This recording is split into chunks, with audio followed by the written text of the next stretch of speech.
Back with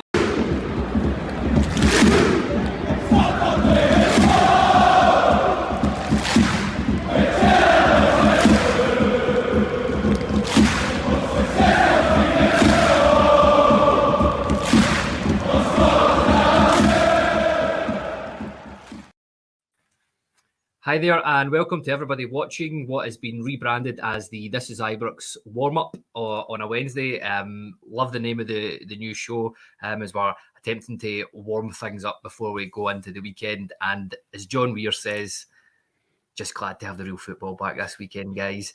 Got plenty to talk about in today's show, but I am joined by fellow host Ross. How are you doing today, Ross? Yeah, I'm good, mate. Thanks. It's been a while. I feel like I've not spoke about Rangers in ages. Realistically, it's been a week. But that's what international football does to you. But yeah, I'm all good, thanks. And we've got Scott Cameron on as well today. How are you? Very good. After the longest international break since the last one, looking forward to getting back to talking about Rangers. Oh, tell me about it. I know, right? We've got loads to talk about today. As you said, there's a whole week of Rangers stuff to talk about and a game to look ahead at the weekend. We'll discuss a wee bit about the ticket debacle as that's driven everybody nuts again. I know we've certainly had some guys within the This is Ibrox WhatsApp group going apoplectic at it. We'll talk about some of the interview from Michael Beale. He's had some really interesting stuff to say. Allan McGregor looks in line to make his 500th Rangers appearance at the weekend. So I want to see people's favourite Allan McGregor's memories, moments, saves, patter, whatever. Get that in the comments, and I'm sure we'll bring those up at some point. And we could actually dedicate the full pod to it, to be honest with you, but we might do that at some point. Maybe get the guys' thoughts on the incident in the women's game. Obviously, we've got Rangers take on Celtic in a B team game at the weekend, which is quite an interesting prospect. Obviously, last year's one seemed a relative success. Get the guys' thoughts on that and just the B team as a whole. And then obviously we'll discuss the game against Dundee United at the weekend as well. But first of all, on this day, as everybody knows who's a regular watcher, viewer, listener of this show, will know that I like to do a view on this day. And today is one that I'm absolutely buzzing to be talking about. And it was 2008, Kevin Thompson scores his first Rangers goal to beat Celtic 1-0 at Ibrox. What a game that was. What a goal it was in that celebration. Walter Smith made it 4 out of 4 wins in the Old Firm games in that season.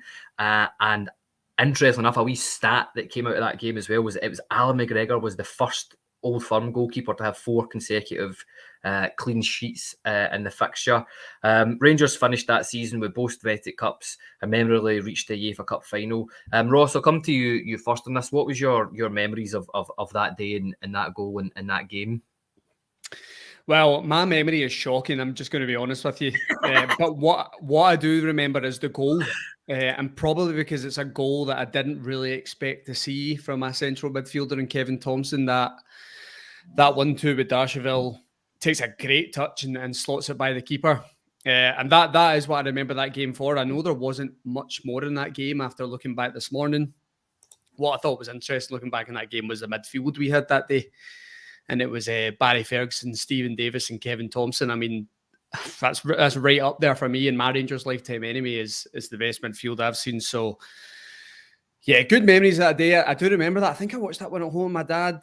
And I think what was that, about 14 at the time? So you're really starting to get into it at that point. You're starting to understand football more and the concepts behind it. So, yeah, great day. And Kevin Thompson's a player that I think we had probably got the best of Kevin Thompson, to be honest, his career. And I think it's just unfortunate that he ran into injuries maybe later on in his career, because he definitely could have played at a higher level. And I know he got that move to Middlesbrough, but he could have definitely went on. So, yeah, fond memories that day and fond memories of Kevin Thompson. Yeah, I totally agree with you there, Ross. Scott, it's the exact same question to you. I mean, hopefully your memory that day is a bit better than a bit better than Ross's, but I just remember being so happy that it was Kevin Thompson finally scoring for Rangers and what it meant to everybody in the stadium that day. I think it was 2008, I think you said, and that was obviously the spell we were playing every 3 days. It was like the road to Manchester, and I mean, I think as Ross says, Jean-Claude Darcheville, I mean, that feels Yeah. like Jean-Claude Darcheville feels like longer than 15 years ago, but that sort of goal is what we'll talk about the present side. That's the sort of play that I love for a midfield player. Yeah.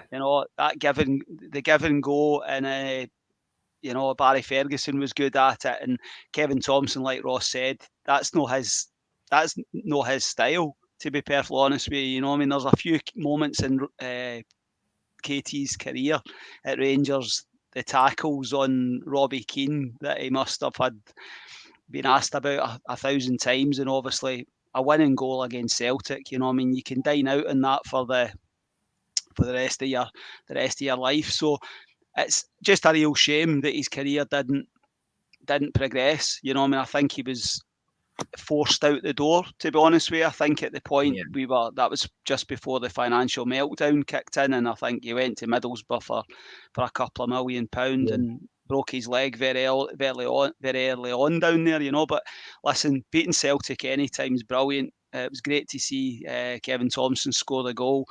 Unbelievable stat that on Allan McGregor, 4 clean sheets on the bounce. I mean, we're coming into a period where we're going to play Celtic 3 times between now and the end of the season. If Griggsy wants to end his Rangers career at the end of this season with 3 clean sheets against Celtic, that'll do for me. And if he does that, I think we'll have a good end to the season.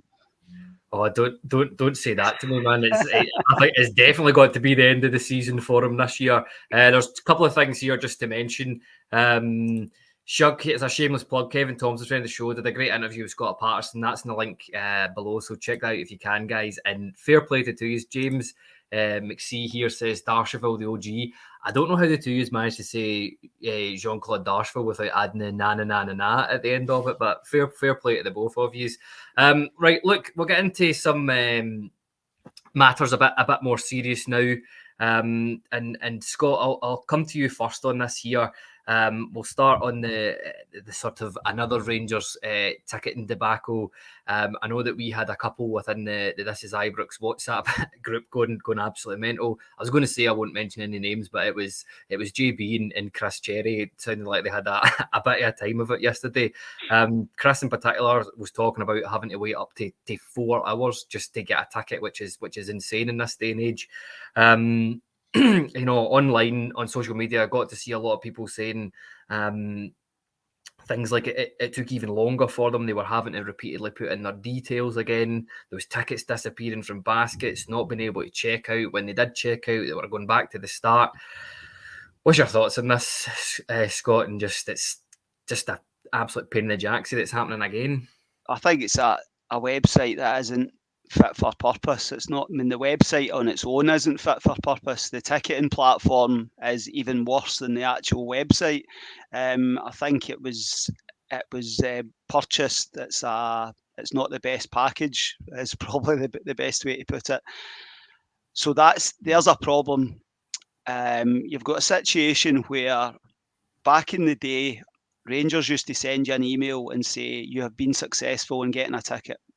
We will debit your account on the 1st of April of whatever amount, and Rangers allocated you the tickets. What happens now is you can go in and pick South Stand, North Stand, West Stand. Everybody wants, so when the tickets go on sale at 12 o'clock, everybody piles on and wants to get the best seats available, which is perfectly understandable.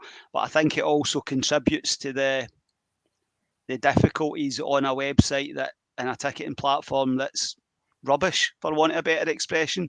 So until we get the new provider next season, that's, I think, the last experience I think people will have of it at its worst, because if we make the Scottish Cup final, there will be plentiful tickets, and I don't think anybody will have a difficulty, and I think it might be a bit more staggered, but you've got 20,000 people piling on, and it can't cope with the that can't cope with the numbers. That's basically it. Yeah, 100%. Ross, I'll come to you in the next wee sort of point here, and I know I know how you feel about this, so I'm interested to get your thoughts on it. But it's the next sort of thing to talk about with this whole thing is the points threshold in terms of the last year for the exact same game. It was 470 points. This year it now sits at 1278 to get a ticket for it. What do you think about this? What do you think about? I know there's some explanation being offered in terms of the SFA of between the two old firm clubs. There's 1,000 less tickets for both. Why do you think it's nearly doubled, nearly tripled to get? I mean, or do you think that it's unreasonable for us as fans to expect some sort of explanation to why this is the case, given that a lot of people are talking about it? I think if the threshold changes that dramatically, it probably shows that the point system isn't set up correctly. That's probably the first way I would look at it. If you can go from the 400 range to the 1200 range within a year, it probably shows they've not really thought about the point system correctly. And listen, we all know what My Jersey is. My Jersey is another revenue stream for the club, right? And they're going to continue to use My Jersey scheme because I think Scott mentioned it before the call, makes around 2 million a year. The club are not going to give that up. So this is one of the things we probably just need to accept. I know a lot of people have issues with it. I'm not thrilled by the system, but I've me personally, I've just accepted it now because I know that I'm never going to be able to reach that kind of top level points threshold to be automatically included in these ballots, right? Or the opportunity to get tickets straight away. So for me, I try and not get too bothered about it, right? But I can totally understand a lot of people's frustration. And yeah, I would probably say that My Jersey, in terms of that point system, isn't configured correctly, and they'll probably need to look at that. As for the website itself and actually trying to purchase these tickets, the website and the infrastructure of it has been poor for as long as I can remember. I remember as a wee boy not having a season ticket, sitting with my dad trying to get tickets, and it was a nightmare. And this would just be for a standard home game. Yeah. So I always remember that Rangers have just not had the infrastructure set up correctly. Thankfully, this is my background a wee bit. This is kind of, I work in this kind of sector, and I kind of get, in terms of dealing with traffic and things, it should be reasonably straightforward to fix. But it doesn't seem like the platform they have at the moment is just able to cope with it at all. So I think we discussed this last night. I think that This Is Ibrox Twitter account shared this information that SeatGeek were coming on board with the club, which is really good. They have a good reputation. And this is just something that the club need to press on with. Buying tickets to watch Rangers is the main thing that fans do and they want to do. You have to have the infrastructure and the platform in place, to deal with that. So, yeah, it's just really disappointing. I mean, it's obviously great news going forward that they're going to change things, but it probably should have came before now. So, yeah, ticketing website, really poor. And the My Jersey point system probably needs to be looked at again in the summer because the points can't continue to go. It's going to get ridiculous. They're going to have to look at another way of kind of structuring this going forward. Yeah, I think that is an interesting point that you've raised there. That it's the My Jersey, the structure of it that's broken and needs addressed. Because as you said, I just cannot think of any sort of reasonable explanation as to why it's jumped up that much. Scott, Ross actually touched a wee bit on the next point there. It does seem like the club have listened and are doing something about it. I don't quite know if it was contractual or if there was a contract between the current ticketing provider, they were waiting for that to run out, or they were just doing a bit of due diligence there. But SeatGeek seems to have been brought in for next season, so hopefully we've only got one more game of having to apply for tickets, and it's it's going to be a bit of a disaster. But I mean, just having a wee look at them, Scott, they're an American company that allows users to buy and sell tickets predominantly at sporting events. Interestingly enough, it says that their preference is through desktop, but it's mobile apps more than often. So I wonder if we'll start to see a lot more sort of paperless tickets come into view. I know obviously the ticketing system for getting into Ibrox was recently upgraded. But yeah, they've got some pretty big clients. There was pretty much every NFL team was there. They got the whole of Major League Soccer, Liverpool and Man City. So they're already operating in the UK. Seems like a step in the right direction, and at least the club have listened. Definitely. I mean, it's long overdue, I think, as Ross says. But I think it's not just buying match tickets. We're obviously in a situation where the new Edmiston House in the museum, I'd a couple of months ago had a look on the Liverpool website, and obviously they've got their museum and tour and stuff like that. And you would imagine that SeatGeek will be involved not just in the purchase of match tickets, but also in the purchase of museum and tour tickets, and potentially linked to the new Edmiston House concerts and all that sort of stuff. So I think I would hope there's a joined up approach with regard to it. But time will tell. I don't imagine it's going to hit the ground perfect. There is undoubtedly going to be teething issues, as there always is. I hope I'm wrong, but yeah, it's long overdue. I mean, it's something that's been an issue for a long time, but I think it's only in the world of social media, I think it's magnified. We probably moaned and groaned about it years ago, but now it's on social media, and when somebody logs on at 12:05, you're then reading about it for the next 3 hours, sort of thing. You know, it's just it's the way of the world now. But let's hope it's the start of a better experience for all the supporters. Yeah, 100%. Don't take this the wrong way, Scott, but I'm going to bring this comment up. Scott, you look old enough to remember the old dungeon ticket office down the ramp at Old Edmonton House. Queue up from 4 a.m. on a Monday morning for public sale tickets for the week's coming. I wonder if that's a new way to categorise Rangers supporters in terms of where they used to buy their tickets from. I can say I'm part of the Porta Cabin loyal going back there, but I suppose there might be Rangers supporters that are the crap ticketing website. Now there might be Rangers supporters that are in the SeatGeek. No, but seriously, like I remember, as the guy rightly says, I am of an elder vintage sort of thing. But we drew 2-2 with one that sticks in my head, 2-2 with Dundee United in the Scottish Cup back in the late 80s, possibly up to Tannadice, and you had to queue, and folk were queuing for midnight for the ticket office opening at 9 o'clock in the morning.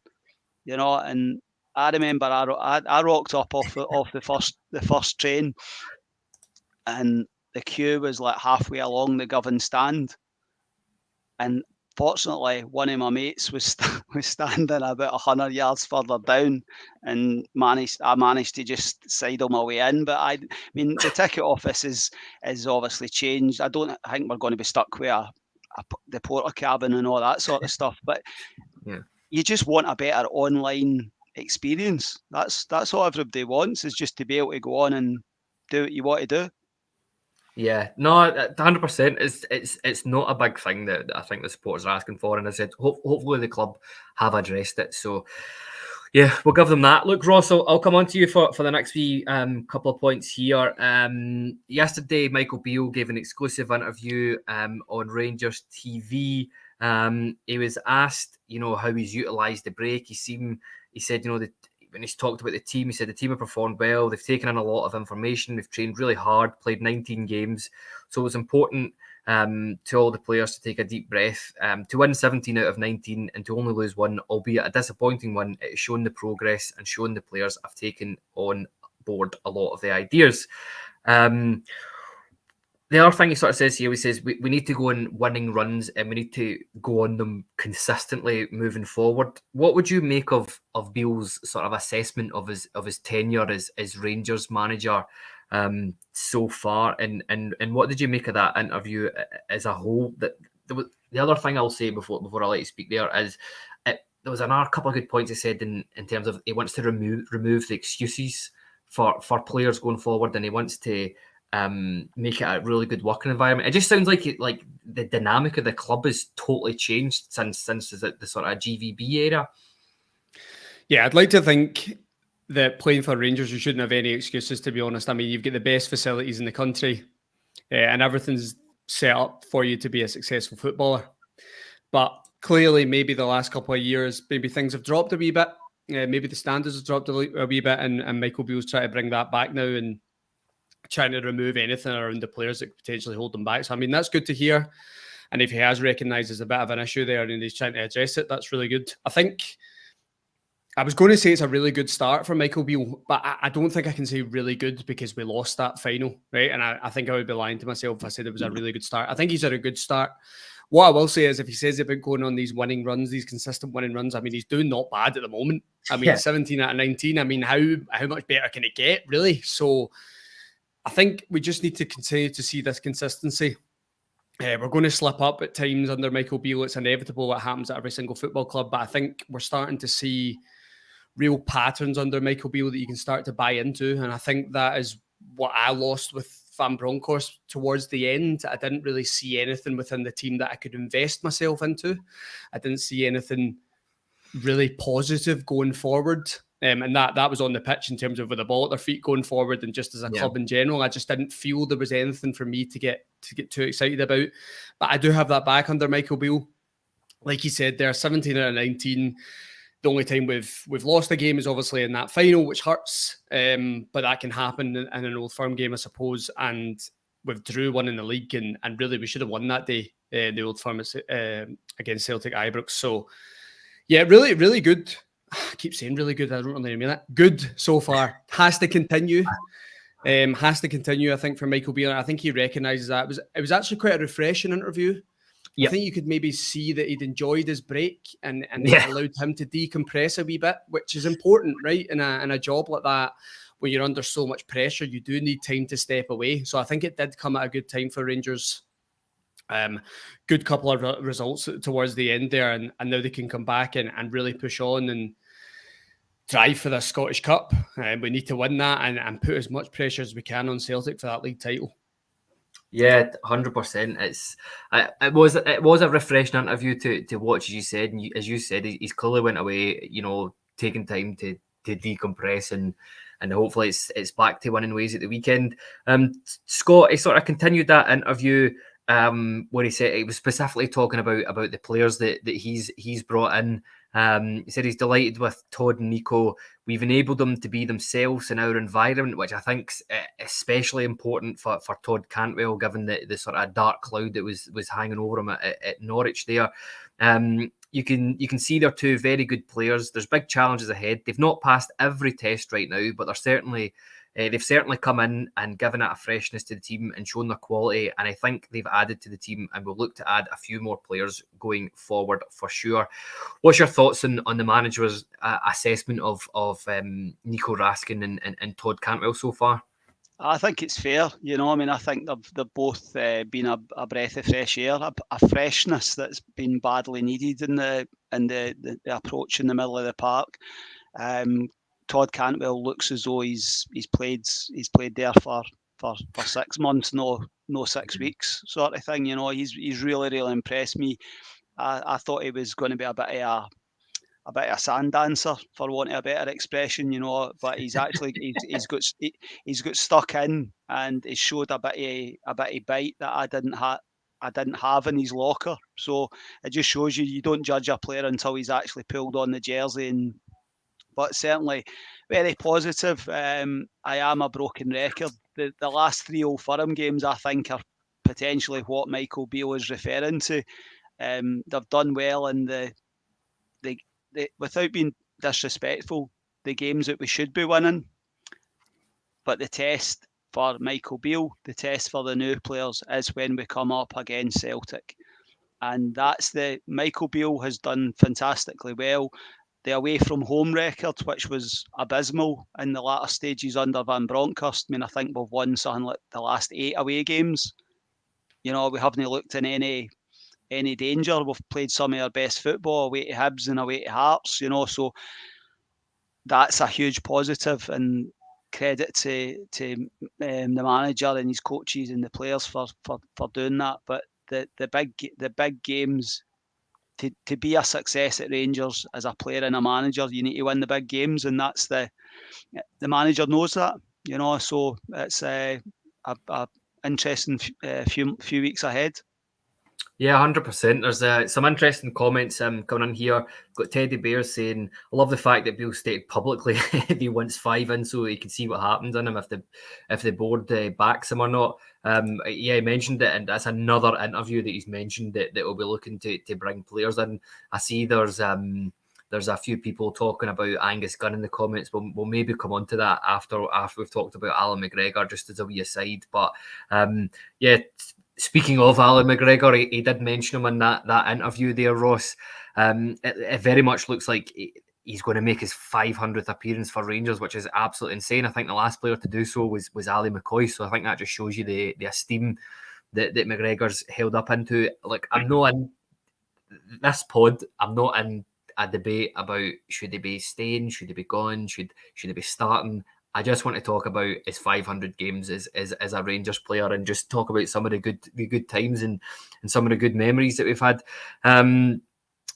Beale summed up really nicely in that interview. He said some of the saves every season, he's won his points, won his games, and got us to the next round of cup competitions. I don't think there's a manager that McGregor's played under that couldn't say that about him. Some of McGregor's accolades that he's won include 4 league titles, 4 Scottish Cups, 5 League Cups. Obviously, he's played in 1 European final and was on the bench for another one.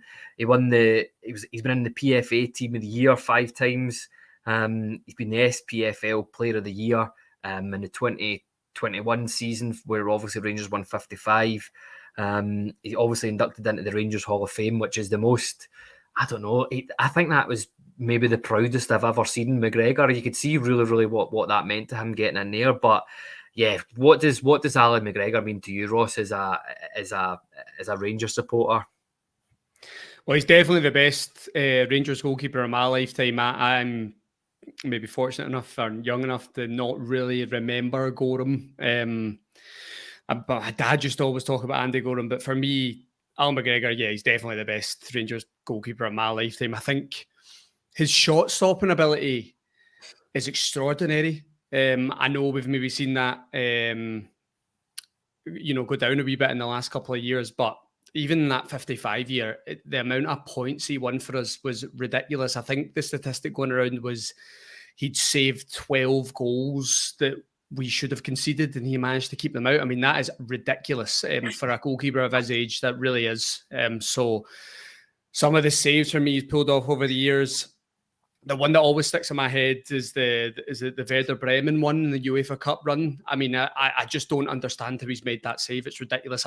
That's the one that always sticks for me, right? I had to go back, if I'm honest, and look at a lot of his saves today. Like I said earlier in this podcast, my memory is shocking. But I always remember that one because you look at it back, you're like, I can't believe you managed to anticipate where that ball's going. And he managed to push it onto the bar. I mean, you've seen plenty over the years that, I don't want to steal anyone's thunder here, but again, that save against Celtic with Samaras, so important for us that year. And I think that one, was it 2 years ago in Europa League against Slavia Prague, where I think they've got a header in the last minute. And it's such a powerful header at the bottom corner, and he's got down and got it. And even the commentator at the time saying, 39-year-old Allan McGregor, just ridiculous. I think what everyone loves about Allan McGregor as well is his mentality. And I think you always need people within your team. And I think especially playing for Rangers, you need people around the club and the team that get it and understand it. And that's what Allan McGregor has always shown for us.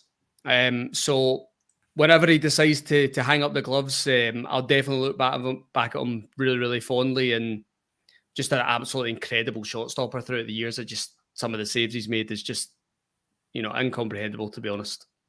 Yeah, totally agree there. We've got a few comments coming in for people's memories there. John Weir says the save against Werder Bremen or the penalty against Samaras was up there. AG says the 2 fingers to the media with Fergie was a highlight for me. Teddy Bears again says for regarding McGregor, a save against Slavia over there will live long in the memory, and it's a world-class save as well.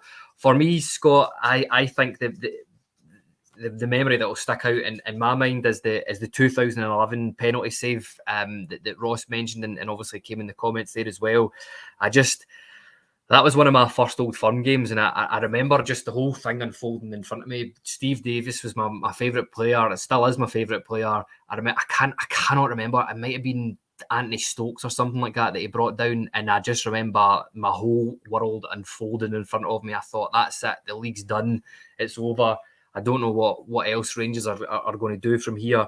And obviously Samaras stepped up and right in front of their support, big Allan McGregor just silences them.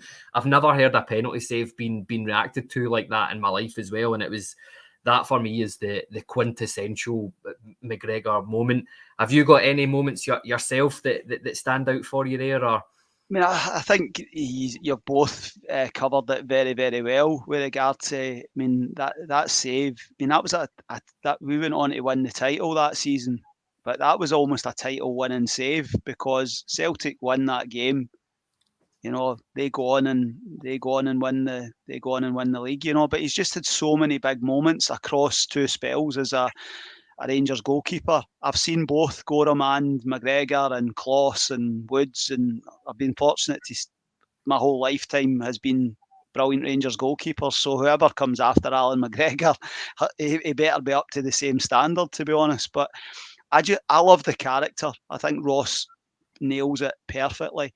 He is a winner, but I think, and Michael Beale talks about the standards and what he does on a daily basis. That's why he's still the Rangers goalkeeper at the age that he is.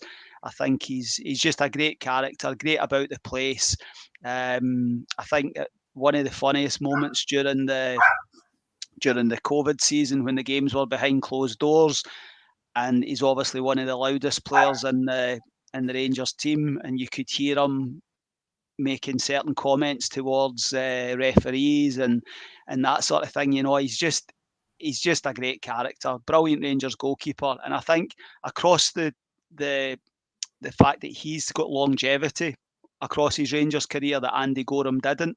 Andy Gorham had probably a better singular season than Allan McGregor, but over the course of a longer career, Allan McGregor's been a true Rangers legend. I don't use that phrase often. I think it's an overused phrase to say a legend, but to play 500 times for Rangers, he's trained with the club since he was about 8-year-old. You know, I mean, it's phenomenal, and I think a well deserved 500, and we'll see how much longer he goes on after that. Mute, Kyle. You're on mute.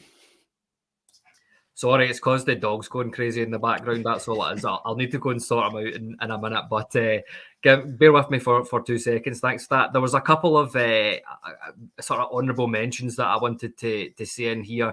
It was Gazabuck says the save from Griffiths and then saying he never touched it. That was unbelievable. I've got the penalty save in the Europa League from that.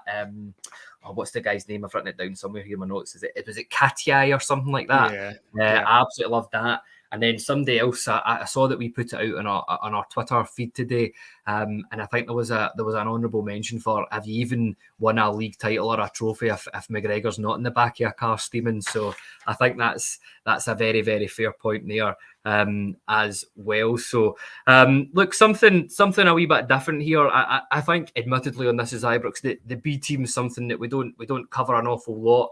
But yeah, it's interesting to see. We've got the Old Firm game at the weekend away to Ibrox. I want to talk about what the guys think about the B team. Is it a good idea? Where do they sort of sit on it? But Ross, I'll come to you on this sort of first. Obviously, we've got that game at 2 p.m. at Ibrox on the 2nd of April on Sunday. It's a league that Rangers sit second in 68 points. They've got the 4 points behind leader Spartans. I think James Graham, who plays up front for the Rangers B team, said these are the games that you want to play in and play at Ibrox. It adds that little extra edge to the game. Have I got a message for the Rangers fans? Come in, get your numbers, get your voices, and hopefully we'll repay the favours by winning the game. Is it a good thing? Do you see it as a good thing that the club are hosting B team games at Ibrox? Yeah, I think it's all part of the development of the players, isn't it? And giving them these experiences early on, it can only benefit them playing in an environment like that, especially if the Rangers fans can fill it as much as possible and make it a good atmosphere. I think it's great for them. As for the B team, see, for me, I'm not too bothered by the position in the league, to be honest. I'm more bothered by the development of the players. Excuse me, sorry. I think over the last maybe a couple of months, people have been doubting that and feeling that there's not maybe not a lot of standout players coming through in the B team. And maybe that's just kind of the cycle we're in at the moment. So for me, I just want to see the B team being able to produce, a few talents every few years. I think that's enough for me.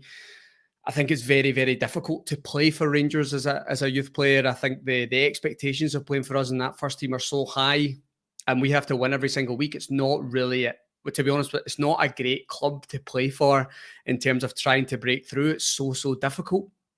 So I think for me, I just want to be able to see progress of these players and these players developing, and it's maybe something that stagnated a wee bit this last year. I watch a few B teams games when I can, and there's not really many players jumping out to me right now and feeling like they're maybe ready for that next step. And I think we've discussed quite a few times in this podcast, do we really see the loan market as being something that's applicable for Rangers youth players? Is it something that's really going to develop them and take them to the next level? So I'm not sure. Maybe we need a wee bit of a refresh in there. Maybe we need a wee bit different coach in there, maybe to just bring some new ideas, maybe someone that Michael Beale brings in himself that can push on his philosophy to these players. Because I do remember under Gerrard, the youth system all playing very, very similar to the first team. I'm not sure I see that anymore when I watch the B team, but of course, we've changed managers over the last year. That probably doesn't help them either.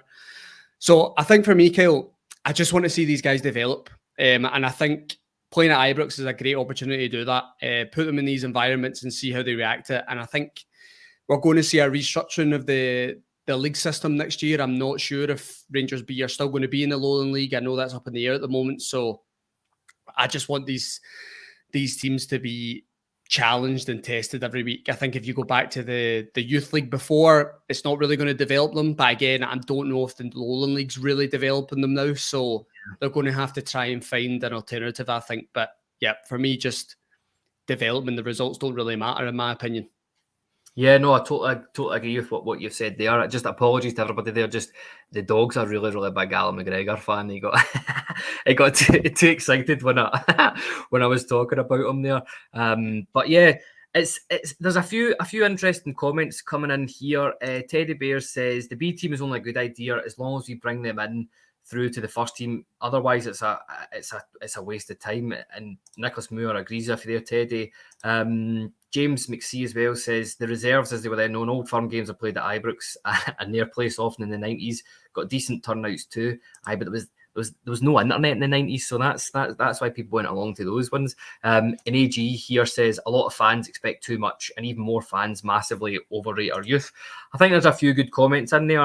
Cammy, what's your thoughts on the B team, having games at Ibrox? Do you see it as a good thing? Would you, as James McSee said there, apart from utterly destroying the Ibrox pitch, if you could avoid that, is it something that you would maybe look to in the future to have more B team games at Ibrox, or where do you sit in it all?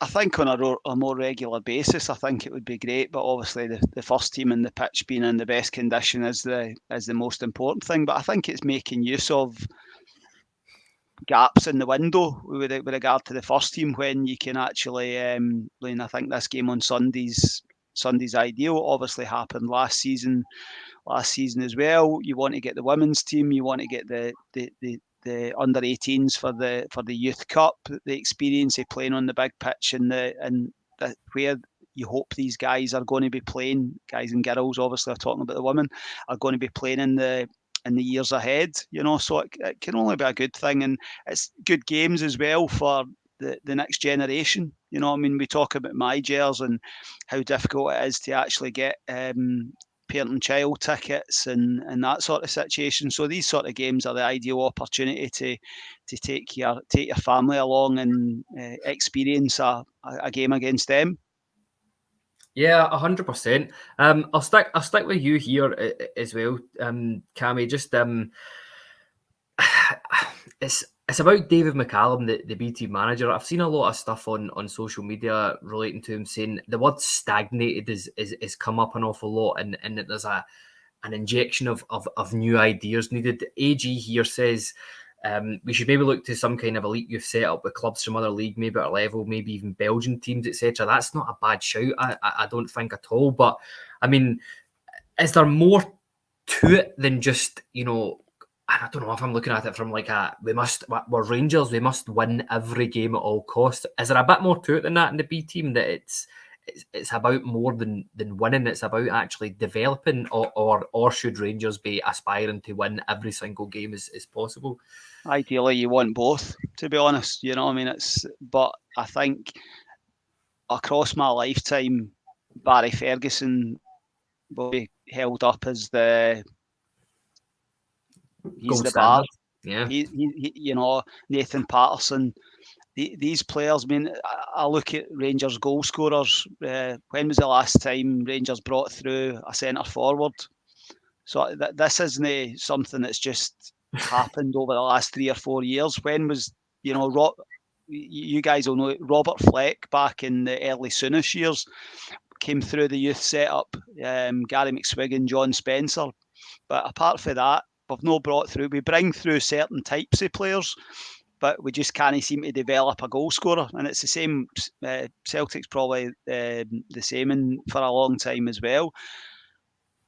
I think I look at the squad players, see like your, I was going to say Scott Wright. I don't want to get this into a Scott Wright bashing session, but see the guys that are squad fillers, ideally you should be able to have youth players that fill those slots that are good enough, in my opinion.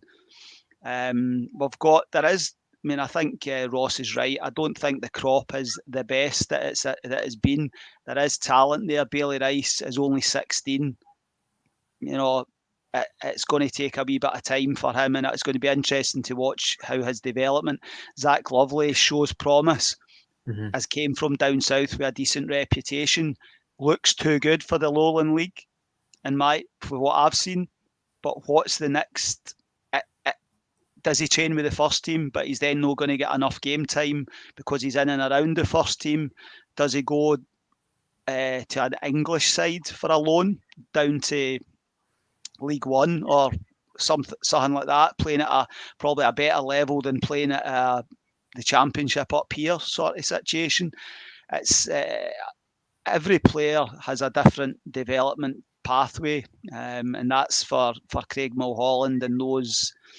I do think a refresh is needed. We talk about that with the first team, but I think there is an element of staleness within the coaching, and I'm not just pinning that on David McCallum. I just think as a group, I think it's going to be interesting. They've obviously changed the academy set up with regard to the new process that came in a couple of weeks ago, the Ready, and having things all over the country. So it's going to be interesting just to see if more comes from that. I can't remember the guy's name that came in with Gio Jakes. Is it Seb Jacobs? Seb Jacobs.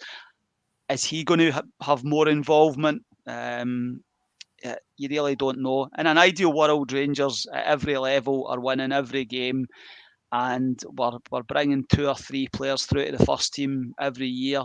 But I think the key thing is getting guys that are good enough to be Leon King, Adam Devine, Alex Lowry's obviously had a difficult spell with injury, but I think they're all good enough to be part of a 25 first team squad.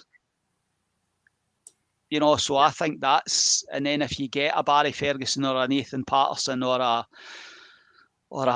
don't know, I can't think of anybody else, but a John Fleck. I mean, John Fleck was the next big thing. If you can get a player like that does just shine and walk straight into the first team, then great. But I think this has been an issue at Rangers for a long time. But we are spending a lot of money on an annual basis on the academy, so I think that's probably why a lot of people have more focus on it now than they've ever done. Yeah, and I just want to absolutely clarify, Cammie's absolutely not advocating for John Fleck to come back to the club, just in case somebody puts that in the comments.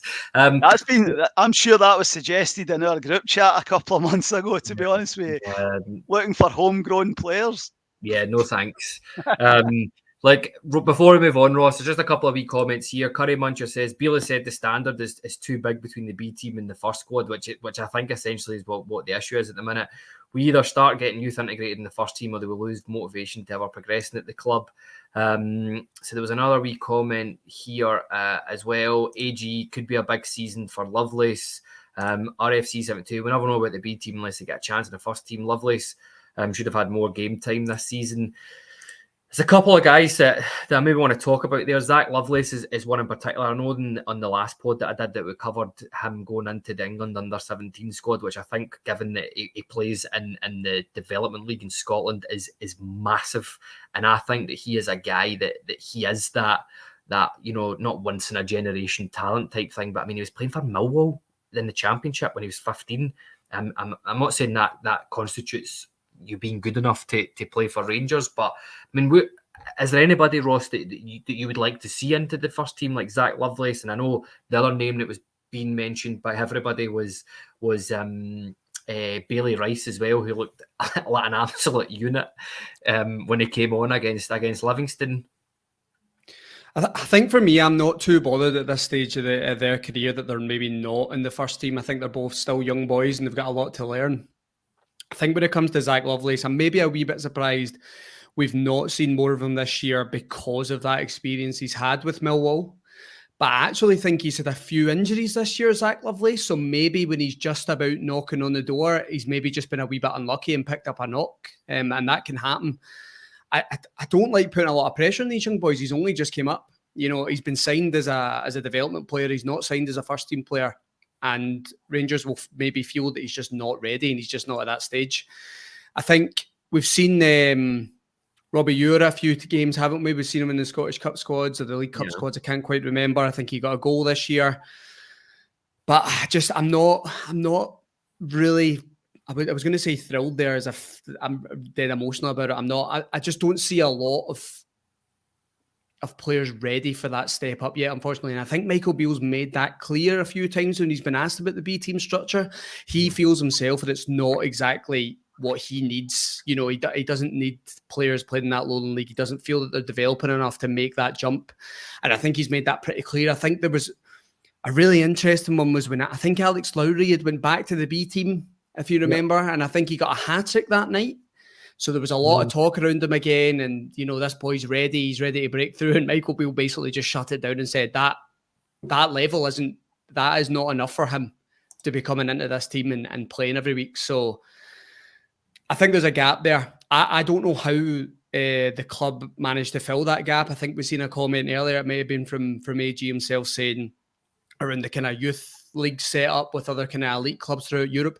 We actually did do that, I believe, the year before the B team structure. And I think it did help quite a lot of the players, actually. Yeah. But I'm just not sure if the club there might be a lot of financial implications with that. If you're traveling around Europe, it's quite a hefty fees, I suppose, involved in that as well. So yeah, I'm not sure. For me, I don't think there's many knocking on the door right now, and I think that's disappointing. But I think when it comes to kind of youth players breaking in, they do usually come in cycles. It's not going to be consistent players coming through unless you're at the top clubs, maybe like a Barcelona or a Benfica or something with these huge academies that are always pumping out players. Unfortunately, we're just not at that stage yet. We've not put enough money and there's not enough time passed for us to be producing players at that level, unfortunately. So we maybe just have to be a wee bit more patient with it.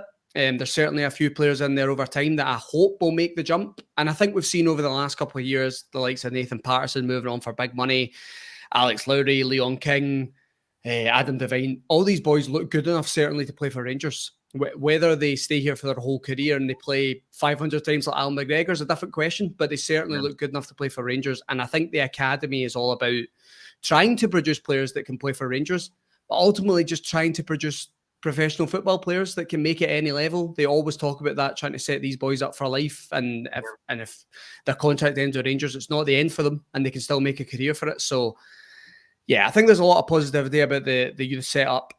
But yeah, it would be good to see some more coming through, but I'm not sure that's on the horizon right now. Yeah, 100%. It's all about opinions in here, and Curry Muncher, as per, is put. I think this is a fair comment here, and it says King, Lowry, Ure, Devine, Lovelace, Rice, Lindsay, McCausland. I would not say that was a disappointing crop of youth players. To be honest, he picks out you there, Scott, but I think all three of us are saying about it. It's just another day. I saw that comment, and what I also said was, be part of the squad. None of those players are first team ready, but they can be part of a squad of 25, 3 or 4 of them. I don't think that's in doubt, but is there a Barry Ferguson or a Nathan Patterson in amongst that you would put into the Rangers first team for the next 10 or 15 games? Yeah. I can't see it, and I don't think any of you guys can see it either. And listen, I would want nothing more than a Barry Ferguson to come through, or an Ali McCoy. You know, that's what we all want. You know, there's nothing better than your own players that you've developed, and they've been at the club since they were 9 years old, coming through and making it as a star. That's what we all want.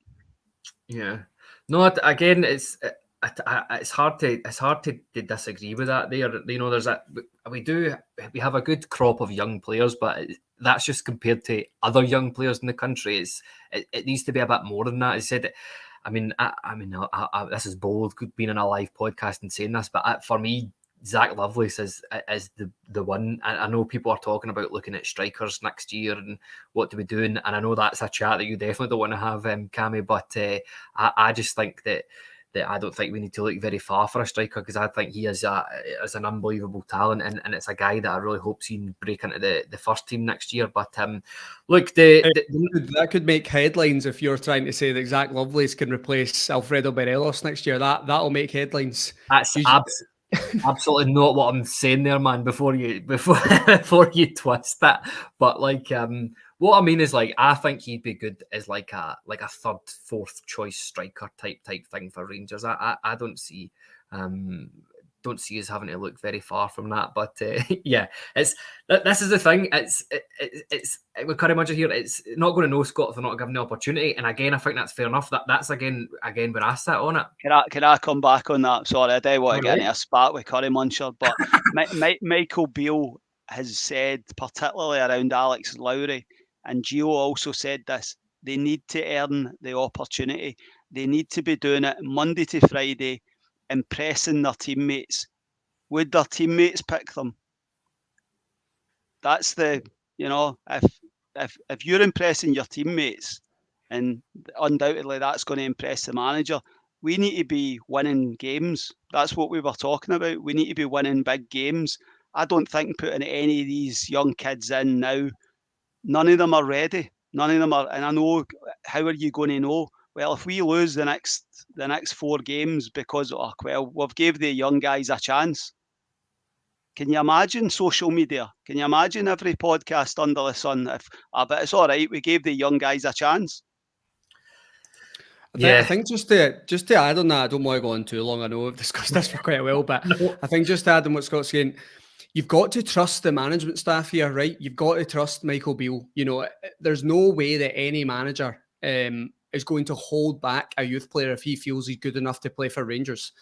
It's not within his best interest to do that. It only strengthens the manager's case if he can put these young players in the pitch and they go and perform. That's going to make him look great, because you all know that as a manager, if you're bringing youth players through and they make an impression on the first team, the manager's always lauded for it. Oh, that's fantastic. You took a risk. Look, it's paid off for you. So you've just got to trust Michael Beale here. If these guys aren't playing, there's a reason why they're not playing. And that doesn't mean that they're poor players, and it doesn't mean they're never going to make it. But right now, clearly he feels they aren't ready. And I think Leon King's the perfect example of this, right? Leon King played a good, 10 games in a row for this season, which is no one ever expected that, right? No. He had a few tough games in there. Granted, not really his fault, put in an environment that he probably wasn't ready for, right? Still probably came out at the end of that quite well, to be honest with you. I think a lot of people looked at Leon King and felt, wow, this boy done really well in there.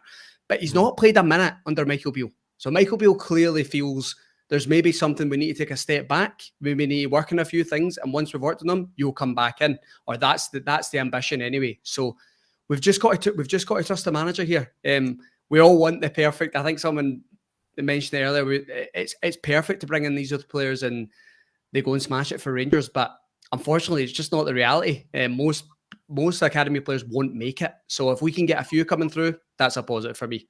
Yeah, 100%. I think I'll end the discussion on the. I wasn't expecting that to get so heated there, but that's what it's all about. It's all about having discussions and opinions on stuff. Even if for us, I'm not saying Lovely should replace Morelos. I'm just saying that if he leaves, I'll be happy for him to occupy that space. But look, I'll leave it on this. Robert Robertson here makes a good point. It's what you do in training that determines your chances, and they can't be outperforming the present incumbents. And I think that's fair enough. I think that sums it up quite nicely. It's just, as Rangers supporters, we love nothing more than one of our own coming through the youth and making an impact in the first team. It is one of the best feelings. Right, look, let's get on to what we're all here to talk about, actually, nearly an hour into the podcast.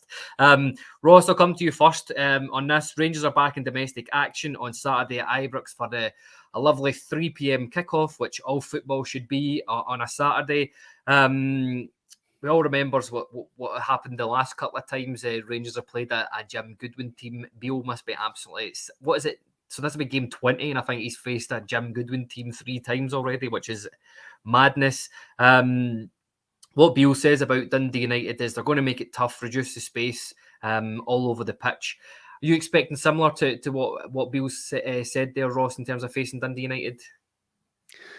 Yeah, well, I think the first thing I'd say is, my last game of Football Manager last night was against Dundee United and I won 5-0. So if that's not a great omen, I don't know what will be going into this game at the weekend. But yeah, I think when it comes to Jim Goodwin and Dundee United, he's obviously just in the door. I think they've drawn 2 and lost 1. And he looks like he's maybe went back to that kind of restrictive style that he might have had at St Mirren. He doesn't look to be playing as expansive as he was at Aberdeen. So I think what's really interesting here, the last time Jim Goodwin came to Ibrox, I think it was with Aberdeen, that was the day we won 4-1, and he decided to open up that day. He decided to go for it, and we absolutely battered them that day. That could have been way more than 4-1. So I can't see him doing that again. So I definitely expect what Michael Beale's saying, that they're going to come, they're going to try and restrict the space. They're going to sit really deep. I'm just not sure that Dundee United will have enough to keep us out. I think this should be a relatively comfortable win for Rangers. They've got a few decent players in there, like kind of Dylan Levitt, Jamie McGrath. These are good players, good SPFL level players, and obviously experienced guys like Charlie Mulgrew and Stephen Fletcher. I mean, it's not a team of diddies, but I just think the way we've been playing lately, the way we've been creating chances, they've obviously just got their manager in through the door, and it doesn't look like they've got that kind of new manager bounce.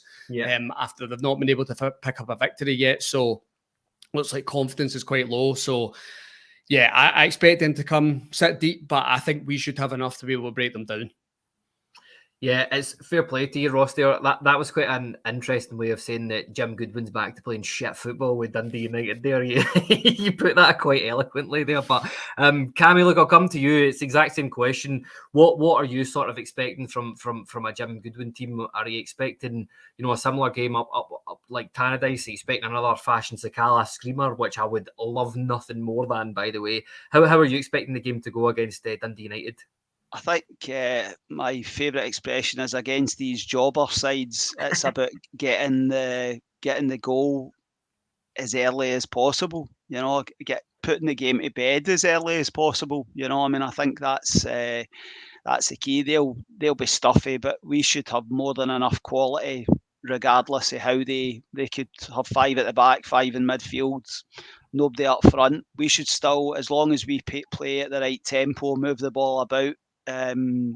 We should have enough to win by a couple of goals quite comfortably. We just have to wait and see the manager's press conference, what the returning players after international duty, and whether Raskin's obviously back to fitness after obviously pulling out of the international squad, but it's good to get back to Ibrox on a Saturday at 3:00. Yeah, 100%. You said a couple of things I was going to touch on there, Scott. It's about I'm actually not sure. I've heard nothing about Raskin. I don't even know if via his Instagram if he's back in the UK yet. The last thing I saw, it was a car and it was sunny, so I'm guessing it wasn't Scotland. And it looks like Ryan Jack might have returned from international football fit, dare I say it? But I suppose we'll wait for we'll wait for the press conference first. Look, Ross, let's talk about a couple of things here in terms of Rangers for it. Alfredo Morelos, should he be starting this game? Given that I think Antonio Cholak's played pretty poorly the last two games, and we know that Beale said that if you're doing the business that you'll keep the shirt, and I certainly think that in Alfredo Morelos' last game against Motherwell, he looked good. He looked up for it for the last 25 minutes. Where do you stand in this, or do you see a different option up front? Alfredo Morelos wouldn't play for me. I don't think it's a game that suits Alfredo Morelos, really, if we're honest about it. I know over the years he's been incredible for us, but I think we now have a striker in Antonio Cholak that if you create chances for him, especially in these home domestic games, he will take them. So, granted, he did have a poor last game, and there's no denying that. In fact, probably his worst than Rangers jersey. But I don't really like... Me personally, anyway, I know everyone's different, but I don't really like pulling people out of the team after one bad game. You know, if he manages to have an absolute stinker against Dundee United again, then I understand people want them out, and that's fine. But for me, I think I'd like to see Antonio Cholak continue. I think it's a game that he thrives on, really, these home domestic games. And for me, I know you've alluded to it there. I think this is the game where I want to see Malik Tillman. I want to see him back in the team. I'll be happy that he's back in the team regardless where he plays, but I would love to see him up front as well. I think it's the type of game where if you've got Antonio Cholak as one guy up there that is fully concentrated on putting the ball in the back of the net, I think Malik Tillman as a partner would be absolutely perfect for him. You know, the ability to drop into space, get on the turn, beat men 1v1, create chances in and around the box. I think that's what Malik Tillman brings. I think that's his best attribute for us.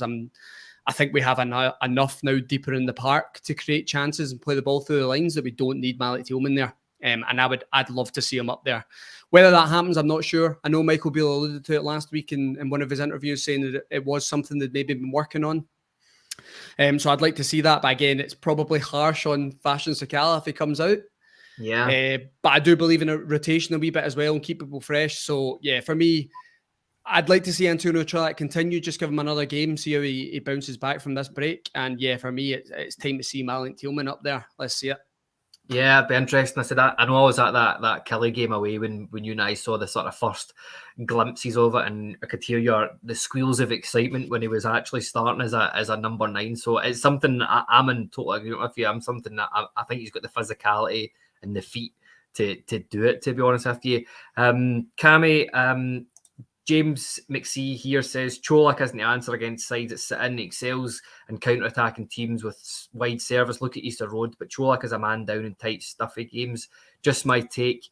And I said, I think we might have found your burner account as well, Cammy, because AG here says Alfie's the best striker at the club. So we know AG's away over in Poland, and he thinks that Alfie's the best striker at the club. Where do you sit on who you would play up front, assuming that everybody's fit?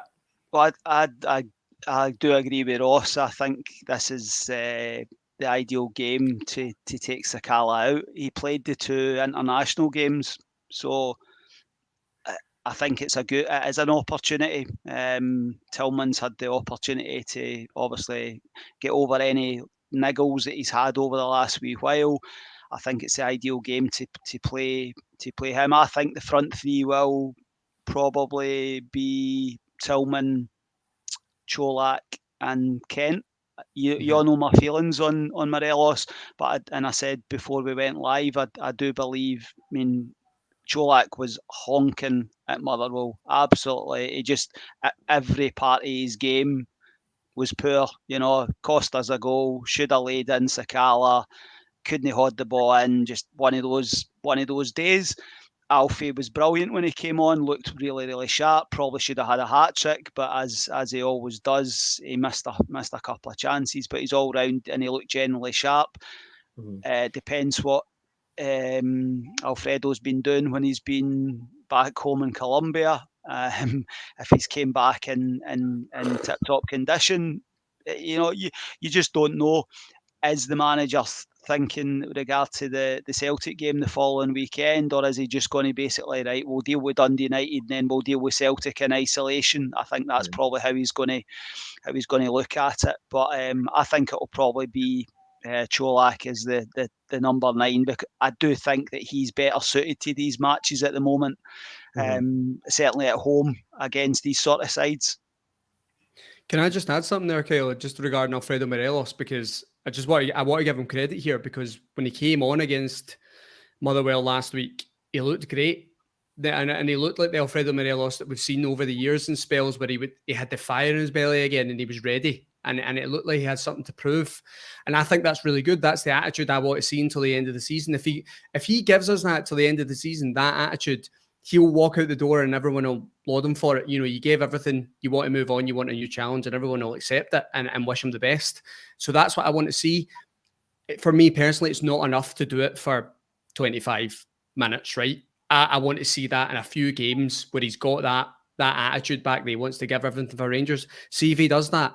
There's no doubt that Alfredo Morelos will be back in this Rangers team and he'll be in for all the big games. We know that. So yeah. I want to give him the credit there for last week, but I need to see it more consistently. Just my view on it personally. That's it. But like, see that was me. Like, I don't know, a good few months ago. But it's like I'm just sick of are we going to get the Alfredo Morelos with the right attitude? It should never be a question. He's plays for Rangers. You should have the right attitude for every single game. But yeah. Shona here says Alfie over Cholak to me, and then chucks the absolute grenade in. I see it in the scoring goals for fun. We'll just gloss over that for his, I think it was a 17-minute hat-trick. We'll have a buyback clause in there. Don't worry about it. Don't worry, he'll be coming back. Don't worry, we'll get him back. Don't say that. That'll be the headline for the podcast. Ross credits Ross Wilson with buyback clause in his contract. There we go. And almost Curry Muncher, I'm not going to lie, it's almost like you've been looking at my agenda notes again, because the bigger question is does Borna Barisic come straight back in, or does Yilmaz keep the spot, Kyle? Has he done enough? I know that Borna Barisic played against Turkey, I think, of all teams, Cami, and it won 2-0. I didn't watch the game, but by all accounts, I heard that he played quite well. Where do you sit on this debate? Would you have Ridvan back in, or would you have or would you play Barisic again? You're on mute, Scott.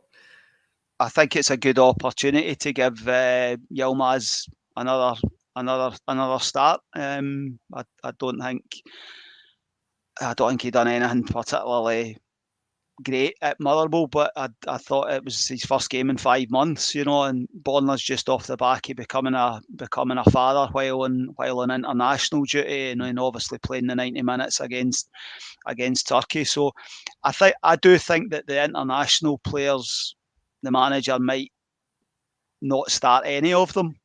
I think that's very possible that he actually just gives them they've not had the opportunity to get a wee rest that the rest of the players did during the break. So he might just take them all that have been away out of the equation. So I would be quite happy with Ridvan starting, although I would expect Barisic to be starting at Celtic Park in a week or so's time. Yeah, Ross, there's quite a few comments coming in here. AG says, I was stuck with Ridvan. James McSee as well says, likewise, Ridvan for me. Barisic was finished me the second he sat in his arse at Parkhead and watched them score. And Gazabuck says, Defo will be playing Yilmaz as well. That's quite a lot more overwhelming than I thought it would be. I know Barisic has frustrated the life out of people and he has collapsed in big games before, but I have been on here and again I might get pelters for this in the comments saying that there's an argument that Barisic has been our most consistent player of the season. I think he's on about 14 assists. I think defensively he's been okay or better than he has been in previous seasons at times. But where do you sit on it all? Would you play Yilmaz or Barisic? And if we do see Yilmaz, do you think this is another sort of indication that we are going to see a back three? I would play Redvan. Yeah, I think this is a good opportunity to play him again. I think Scott made a good point earlier based on the international games, maybe who's played in the last couple of days is a good opportunity to rest them up. And again, right, that Borna is most likely to play at Parkhead. So yeah, I would be playing Redvan. I'm not necessarily sure it indicates that we're going to see a back three in terms of a starting system in the near future. I think it's maybe something we'll flick to between games. I just can't see us playing that system at Parkhead at the moment. It's not something we've worked on. I'm sure it's something they're working on, but I don't think it's something they will have perfected so far. So it's not a system I would like to see yet. With in-game management, of course, I'd like to see that. I think the thing that always gets me about the players coming in and out, I think people look at it too strictly sometimes in terms of if a player's coming out, he's been poor, and a player coming in, he's been good. It's a squad game now. All the top managers talk about it. You need a squad to compete at the top level, but you need a squad to compete if you're competing in so many competitions like Rangers are. So if Redvan comes in and he keeps his place, it's not necessarily a negative for Borna Barisic. I think it's good. Squad competition is healthy, and I want these two guys to be pushing each other. And I think it's no coincidence that we've seen a bit, I wouldn't say a full rejuvenation of Borna Barisic this season, but we've definitely seen good, consistent form from him this year. And there's no surprise for me. It's because he's got Redvan Yilmaz behind him, pushing him. And I think we've all heard the murmurs that Redvan is highly rated within the club, and they feel it's very unfortunate that he got an injury, and he was starting to show promise and signs that he'd kind of adapted to living in Scotland and things, and he was becoming more settled, and they were starting to see the best of him behind the scenes. So it's no surprise for me that these guys are pushing each other, and that's only good for us. So yeah, I think it comes back to Sakala earlier. If he comes out this weekend, it's not a negative. Squad rotation is good. It's healthy. Competition will keep everyone right at it when the big games come along. So yeah, for me, keep Redvan in, give Borna the weekend off. Yeah, I totally agree with that. There's a few comments coming in here that I'll just finish on before I get a wee score prediction and scorers off you guys. Gaza Buck here says it's not about Barisic's performance, it's more the fact that we paid very good money for this boy and we need to see what he can bring. Totally agree with that. AGE says Redvan's only 21. We were talking about youth. I think that again that's a fair comment. Borna is the best crosser of the ball. At Rangers, just a pity we don't have a striker like Hateley. And Curry Muncher says Borna Barisic on his day is a good player, but he's so bloody predictable.